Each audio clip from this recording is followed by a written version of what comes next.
니들은 하루면 끝이야. 어딜 감히. 여기는 태국 정부의 어느 사무실. 태국 국방장관이 한국을 향해 심각한 경고 메시지를 날리고 있는데요. 태국의 국방장관은 무엇 때문에 강한 경고를 하고 있을까요? 사연 시작하겠습니다. 안녕하세요. 저는 태국 한국 대사관에 근무 중인 30대 김민정이라고 합니다. 저는 한국에서 태국으로 여행 도중 태국의 문화가 너무 마음에 들어서 부모님과 함께 태국에서 살게 되었고, 부모님은 태국에서 한식당을 운영하며 노후를 보내고 계십니다. 저도 정말 우연한 기회로 태국에 있는 한국 대사관에서 일하게 되었고요. 저는 한국에서 수많은 경쟁에 지쳐 해외여행을 시작하였는데, 도중 태국에서의 여행을 잊지 못해 태국에 거주한 지 3년이 되었는데, 솔직히 지금은 정말 후회하고 있습니다. 역시 한국이 최고라는 생각이 드는데요. 그 이유는 잠시 후 알려드리겠습니다. 끝까지 시청 부탁드리겠습니다. 오늘도 다른 날과 다르지 않는 더운 날이었습니다. 요즘 저희 대사관에서는 태국과 한국의 관계로 정말 심한 곤혹을 치르고 있는데요. 가장 큰 이슈는 태국 여행업협회 부회장의 한국을 무시하는 발언, 한국에서 불법 체류자와 마약 문제, 태국과 중국의 군사훈련으로 많은 자신감을 얻어서인지, 한국에 대한 날선 경고와 한국을 무시하는 발언 등등 각종 문제로 정말 난처한 상황입니다. 특히 여행업협회 부회장의 24년 8월경 한국의 관광 명소가 부족하다고 주장하며 한국이 인기 드라마나 영화로 인해 잠깐 주목받는 여행지라고 평가하였습니다. 그러면서 한국은 조만간 관광지로서는 끝이라는 발언까지 했었죠. 이 얼마나 말도 안 되는 망언인가요? 이 말 한마디로 저는 그날 하루 종일 민원 전화를 받느라 정신이 하나도 없었습니다. 그리고 부회장의 발언 덕분에 태국의 관광객 수 감소와 한국에서 엄격한 입국 규제의 원인이라는 배경에서 나왔었죠. 게다가 한국은 물가도 비싸고 외국인에게 죄다 바가지니 별 볼 일 없다며 차라리 다른 나라에 여행 가라고 했으며, 특히 중국과 일본은 비자 면제, 아름다운 자연경관, 분위기에서 한국보다 훨씬 더 매력적인 여행지라고 비교도 했었죠. 물론 중국과 일본도 좋은 나라이지만 각 나라별 특색이 있을 뿐 어찌 한국보다 훨씬 더 매력적이라고 말할 수 있을까요? 이 발언은 태국 내에서 한국 여행을 자제하자는 반한국 운동과도 직접 관련이 있으며, 많은 태국인이 한국 입국 절차에서 많은 입국 거부 경험을 하며 불만을 나타낸 상황에서 나온 것입니다. 그 당시 태국의 200만 인플루언서도 입국을 거부당하며 SNS에 글을 올려 많은 이슈가 되었었죠. 이 발언이 심각한 논란이 되자 태국 여행업협회는 곧바로 사과를 발표했습니다. 협회는 해당 발언이 공식적인 입장이 아니라는 발언과 함께 유타차이 부회장의 개인적인 의견임을 강조하였습니다. 그렇게 태국 여행업협회의 회장은 한국관광청 및 주한태국문화원에 공식적으로 사과문을 보냈습니다. 이렇게 태국 여행업협회와의 불화가 어느 정도 정리될 시점이었습니다. 갑자기 태국 국방부에서 말도 안 되는 발언을 하며 다시 한번 불화의 방아쇠를 당겼는데요. 그 발언을 뉴스에서 접하자마자 저는 바로 국방부에 연결하여 미팅을 가졌습니다. 국방부 직원과 만나며 국방부의 발언, 태도에 대해서 다시 한번 이야기를 나눴죠. 특히 최근 중국과 연합훈련을 가진 국방부 장관의 태도는 가관이라며 어떻게 생각하냐고 태국의 국방부 직원에게 말했습니다. 하지만 그는 아무 말도 할 수 없다며 고개를 저었었죠. 저는 다시 한번 태국이 중국과 연합훈련을 하게 되면서 세계적인 관심을 한몸에 받게 되자 대뜸 가만 있는 한국을 향해 군사력으로는 언제든지 한국을 제압할 수 있다고 말하며 서울은 3시간이면 충분히 지도상에서 지워버릴 수 있다며 주장한 사실이 사실이냐며 다시 한번 되물어봤죠. 그리고 뉴스에서는 한국은 하루면 충분하다는 자극적인 도발까지 했었고, 이게 말이 되냐는 말을 하자 갑자기 흥분하며 자리를 박차고 나가더니 상사의 호출로 다른 직원으로 교체해주겠다며 잠시만 기다려달라고 했습니다. 그러자 얼마 후 다른 직원이 오더니 간단한 인사와 함께 질문을 이어나갔습니다. 저는 언제부터 태국과 중국이 합동 군사훈련을 하고 있었는지 물어봤죠. 그리고 실제로도 하고 있는지도 물어봤습니다. 뉴스에 나오는 보여주기 식인지 아니면 진심으로 군사훈련을 하기 위한 목적인지 말이죠. 그러자 직원분의 답변은 실제로 태국과 중국은 진지하게 합동 군사훈련을 하고 있다고 대답했습니다. 심지어 중국과 태국은 코로나 기간을 제외하고는 2015년부터 매년 공군 합동훈련을 실시해왔다고 했죠. 게다가 지난 2022년 태국 국방부 장관은 중국을 찾아 중국과 태국은 한 가족처럼 가까운 사이라면서 유대를 과시한 적도 있다고 했습니다. 그렇기에 중국과 가족 같은 사이였던 태국은 가장 민감한 분야 중 하나인 군사 부문에서도 중국을 넘나들며 친중 외교를 펼쳐온 것이었죠. 정말 놀랍지 않나요? 잠시 태국의 역사를 돌이켜본다면 태국은 지난 2014년 프라이 총리가 쿠데타로 집권한 이후 특히 군사 분야에서 중국과 가까운 관계였다고 하죠. 태국 북동부에서 시작된 태국과 중국은 올해 군사합동훈련에는 중국군 특수작전 병력이 처음으로 투입되는 훈련이 더욱 화제였다고 합니다. 폭격기, 헬리콥터 등 각종 무기도 대거 동원된 것으로 알려지는데 그 덕분에 두 국가의 합동훈련은 국제적으로 매우 큰 관심을 받고 있는 상황입니다. 그러면서도 한편으로 태국은 중국과 합동훈련을 하는 것이 마치 자신들의 군사력이 매우 강화된 것으로 착각을 하고 있는 듯합니다. 태국이 주제 파악을 못하고 한국을 무시하는 이유를 두고 일각에서는 그동안 한국이 태국에게 한없이 관대했다 보니 한국을 만만하게 보는 것이라는 이야기도 흘러나오고 있죠. 하지만 서울을 날려버리는데 3시간이면 충분하다는 태국 국방부 장관의 발언은 한국인의 비웃음을 사기에도 충분했습니다. 군대를 다녀오신 분이라면 충분히 알만한 내용이지 않나요? 많은 분들이 알다시피 한국과 태국의 군사력은 여러 면에서 비교조차 되지 않는 상황인데요. 인구와 경제 규모부터 시작해서 현재도 분단 국가여서 경제 발전과 함께 군사력 강화에 많은 노력을 하고 있습니다. 그 결과 매체마다 다르긴 하지만 항상 한국은 세계 5위 혹은 10위권 안에 무조건 들어가지만 태국은 한국보다 현저히 차이나는 20위권에 머물고 있습니다. 그도 그럴 것이 육군 병력만 봐도 한국은 55만 명에 달하는 반면 태국은 36만 정도밖에 되지 않죠. 거기다가 한국은 예비군과 민방위 전력도 무시하지 못합니다. 전 세계 어딜 가도 성인 남성 대부분이 총기를 다룰 수 있는 나라는 흔치 않죠. 마지막으로 압도적인 국방비입니다. 대략 40조 원을 국방비로 지출하고 있는 반면 태국은 8조 원도 채 되지 않죠. 바뀐 태국의 국방부 직원과 끝없는 이야기를 나누었습니다. 그러면서 국방부 직원의 개인적인 의견은 먼 미래에는 모르겠지만 아직은 경제 규모, 군사력은 한국과 비교할 시기가 아니라고 답변해줘서 솔직히 속이 좀 시원했습니다. 그렇게 저는 여행업협회와 국방부 직원과의 미팅을 마쳤습니다. 생각보다 빠르게 일정을 마무리해서 다행히 부모님의 식당에서 밥을 먹게 되었습니다. 저희 부모님의 한식당은 얼마 전까지만 해도 수많은 관광객들이 찾아왔었죠. 게다가 한류 열풍일 때는 현지인까지 정말 많이 찾아왔습니다. 항상 식사 시간에는 30분 이상 기다려야 식사를 할 수 있었죠. 하지만 요즘은 여러 가지 문제로 태국의 관광객 수가 정말 많이 줄었습니다. 심지어 대사관에 있다 보니 관광객에 대해서는 더 정확하게 알 수 있었죠. 물론 민원 전화가 많이 줄었다 보니 업무적으로는 편할 수 있습니다. 하지만 부모님의 식당이 조용한 건 큰 문제였죠. 이 문제로 한국 정부 쪽에 연락을 해보니 대부분의 한국 사람들은 요즘 일본으로 여행을 많이 간다고 들었습니다. 특히 일본은 환율이 너무 좋다 보니 가까운 데다가 저렴하게 다녀올 수 있으니 수많은 관광객들이 찾아간다고 했죠. 하지만 한편으로는 현재 일본은 자연재해 이슈로 언젠가는 다시 많은 관광객들이 일본에서 태국으로 발을 돌릴 수 있지 않을까요?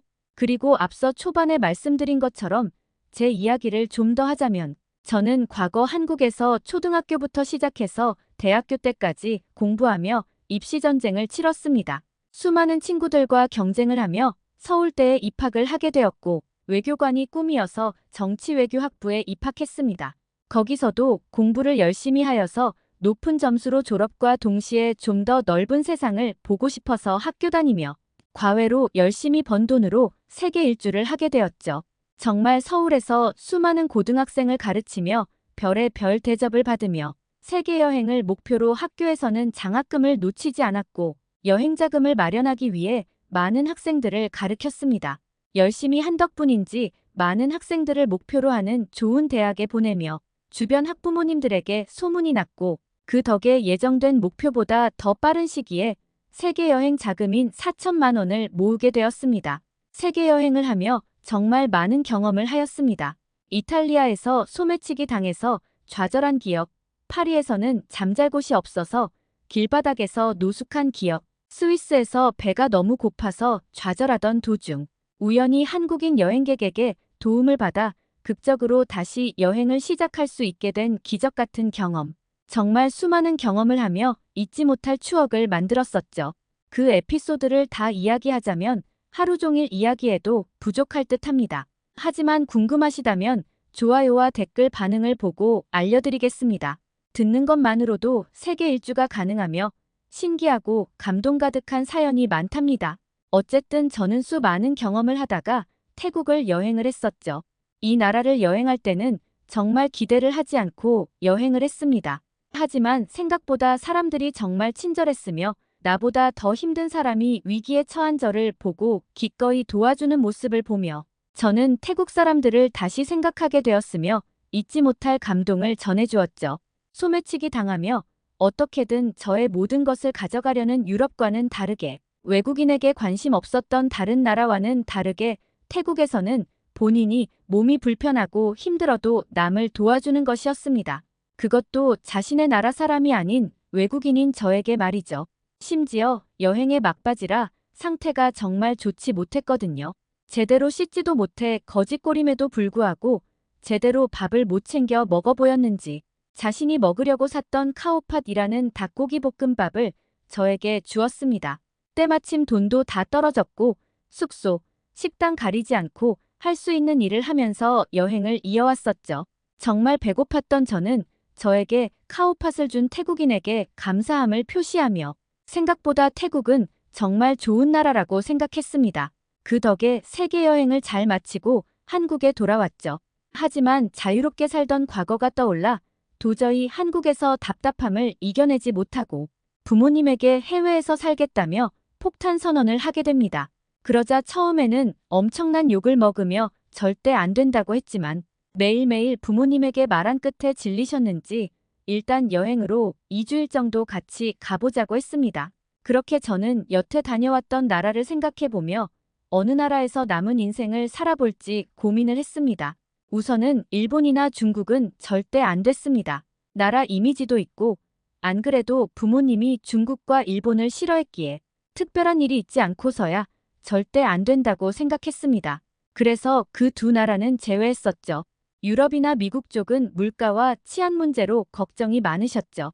캐나다와 호주 여러 후보들이 있었습니다. 하지만 저는 과거 태국이 너무 좋았어서 태국 어떻냐는 말을 했고 부모님도 과거 태국에서 좋은 추억이 있다며 태국으로 일단 여행 가보자고 했습니다. 솔직히 부모님도 마음 한구석에는 한국도 물론 좋지만 한 번뿐인 인생 외국에서도 한번 살아보고 싶다고 했었죠.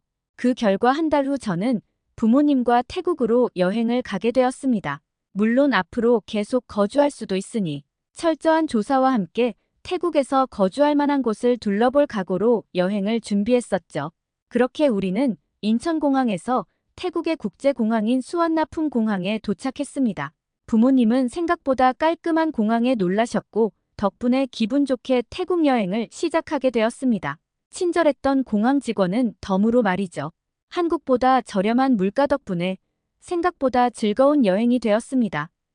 우리 가족은 태국의 왕궁과 사원, 그리고 카오산 로드를 경험하며 생각보다 태국이 우리 가족과 잘 맞다고 생각했습니다. 물론 날씨가 더워서 불편함도 있었지만 우리 가족은 추위에 정말 약한 덕분에 오히려 더운 게 낫다고 했었죠. 만약 태국에 이민 오게 된다면 우리 가족은 겨울에 항상 수족냉증으로 정말 많은 고생을 하였는데 그 고생을 하지 않아도 되었죠. 이것만 해도 큰 메리트가 있다고 생각했습니다. 음식도 걱정이 많았지만 생각보다 태국 음식은 우리 가족과 잘 맞았었고 한식 재료도 이제는 수입이 많이 되어서 지내는데 부족함이 없었습니다. 그렇게 2주간의 여행을 마치게 되었고 우리 가족은 한국으로 돌아왔습니다.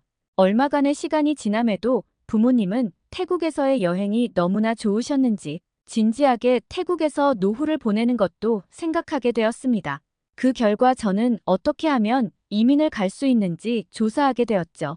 우리가 할 수 있는 방법으로는 투자비자와 은퇴비자로 태국에서 살 수 있는 방법이 있었죠. 투자비자는 말 그대로 태국에 투자를 하는 비자인데 최소 한화로 대략 4억 5천만 원 정도 투자를 한다면 거주할 수 있는 최소한의 요건을 채우게 됩니다. 은퇴비자는 50세 이상 은퇴한 사람에게 적합한 비자입니다. 이 또한 투자비자와 비슷하게 은퇴연금이나 어느 정도 돈이 있어서 편안한 노후를 보낼 수 있는 사람을 위한 비자였죠. 저희 가족은 열심히 산 덕분인지 투자비자든 은퇴비자든 선택할 수 있게 되었습니다. 그렇게 우리 가족은 일사천리로 한국에서의 생활은 접고 얼마간 주변 지인들에게 태국 가서 살게 되었다는 말을 하며 한국에서의 마지막을 보내게 되었습니다. 얼마 후 우리 가족은 태국으로 이민을 가게 되었습니다. 미리 알아본 주택과 한식당을 영업하기 위해 식당을 계약했습니다. 생각보다 창업자금도 많이 들지 않았죠. 물론 기존의 식당으로 쓰던 곳이어서 3천만 원 정도로 초기 비용이 들었습니다. 게다가 월세는 200만 원 정도로 계약을 했죠. 방콕이며 규모가 조금 있음에도 불구하고 정말 저렴한 임대료라고 생각했습니다. 서울의 강남이었으면 몇 배는 더 비쌀 만한 부지였죠. 그렇게 우리는 꿈에 부푼 해외살이와 동시에 창업을 시작하게 되었습니다. 혹시나 하는 마음에 여윳돈을 충분히 남겨두고 당분간은 집을 구하지 않고 다행히 식당 건물이 복층이어서 2층 한편에 우리 가족이 편히 지낼 수 있는 방을 만들었죠. 식당과 동시에 거주까지 해결하게 되어서 너무 기뻤습니다. 정말 열심히 일했습니다.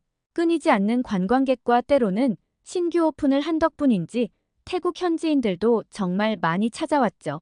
많은 관광객 덕분인지 대사관에서도 채용 공고가 나왔습니다. 저는 우리 가족 식당이 어느 정도 자리 잡았고 직원도 구해서 어느 정도 여유가 생겨 과거 대학교에서 배운 경력을 토대로 대사관에 지원했고 당당하게 합격을 했죠. 그 덕분에 많은 정보도 알게 되었고 게다가 대사관은 임금이 높은 편이라 경제적으로 큰 도움이 되었죠. 하지만 기쁨도 잠시 코로나19가 전 세계를 강타하며 관광업계가 전부 힘들어졌습니다. 그 피해는 저희 식당이 직격이었죠. 매출의 대부분이 한국인 관광객에서 나왔기에 이 위기를 벗어나는 건 정말 힘들었습니다. 물론 태국 현지인에게도 인기가 있었지만 외출이 자제되었기에 사람 자체가 없었죠. 하지만 코로나도 결국 세월이 흐르면서 감기로 치부되며 다시 활기를 되찾게 되었지만 과거의 영광을 되찾기엔 아직 관광객이 많지 않았습니다. 게다가 여행업협회 문제, 한국에서 불법 체류자 문제로 양국이 골머리를 앓고 있으며 그 불법 체류자들이 죄를 짓지 않으면 모르겠지만 대부분의 불법 체류자가 범죄에 연루될 가능성이 높았습니다. 마약과 불법 조직을 만들어서 한국에서 큰 피해를 주고 있는 상황이었죠. 서로 잘 해결되면 모를까 한국에서는 강도 높은 조치를 취하려고 해도 태국에서 극구 거부하며 불법 체류자에게 태국으로 강제 추방을 한다면 태국에서는 다시 한국으로 더 많은 수의 불법 체류자를 보낼 예정이라며 막말까지 서슴없이 했습니다. 그 외에 아까 말했던 국방, 중국인 관광객 등 부수적인 피해도 무시할 수 없을 정도죠. 그 덕분에 저희 식당 매출은 과거의 영광을 찾기엔 힘들었고 아쉽게도 오랫동안 같이 일했던 직원들에게 무기한 출근 정지를 부탁했습니다. 손님이 있어야 월급을 줄 수 있는데 매번 출근해서 하는 거라곤 청소와 의자에 앉아 멍하게 시간 보내는 게 전부였죠. 하지만 주변 식당에선 진즉 폐업 혹은 직원을 전부 퇴직 처리했는데 우리 식당만 힘든 시기 같이 보냈기에 끝까지 책임지고 싶어서 오랫동안 데리고 있었지만 급여를 줄여도 한계에 이르렀기에 미안하지만 여행객이 다시 찾을 때까지 집에서 기다려달라고 했죠. 그들도 충분히 우리의 사정을 알았기에 여태까지 써준 것만으로도 감사하다고 했습니다. 그렇게 힘든 시간을 보내며 저는 생각했습니다. 차라리 한국에 있었더라면 분명 좋은 직장에 취업했을 테고, 좋은 사람을 만나 결혼을 하며 다른 친구들과 마찬가지로 평범하게 살았을 텐데, 괜히 외국에서 한번 자유롭게 살아보겠다고 부모님까지 끌어들여서 이 고생을 시키니 저는 정말 후회가 되었습니다. 게다가 한국은 코로나 시국의 지원금과 더불어서 나라에서 큰 도움을 주었는데 태국에선 그러한 조치가 없었죠. 가끔 치안 문제가 발생하면 한국에서는 경찰이 와서 큰 도움을 주었지만 태국은 불러도 잘 오지 않았습니다. 당연히 일 처리도 귀찮아하면서 잘 처리해주지 않았었죠. 가끔 돈을 내지 않고 도망가는 현지인들도 있었는데 자국민이라는 이유로 CCTV가 있음에도 불구하고 모른다며 알아서 찾으라는 답변만 해주었죠. 그렇게 저는 부모님에게 이렇게 돼서 미안하다는 말과 더불어서 다시 한번 잘해보자며 우리 가족은 이 위기를 헤쳐나갈 수 있다는 말을 하며 그날 밤을 보냈죠. 그 덕분에 가끔 주변에서 태국에서 살고 싶다거나 사업하고 싶다는 사람이 있다면 무조건 말렸습니다. 가능하다면 한국에서 사업하고 태국에는 관광으로 오라며 말이죠. 저의 이야기는 여기까지입니다. 사실 하고 싶은 말과 그 이후 기가 막힌 반전 스토리가 있지만 시간 관계상 여기까지 하겠습니다. 댓글과 좋아요, 반응이 좋다면 이후 이야기를 들려드리겠습니다. 그럼 오늘도 감동 가득한 하루가 되시길 바라며 세계 감동실화였습니다. 감사합니다.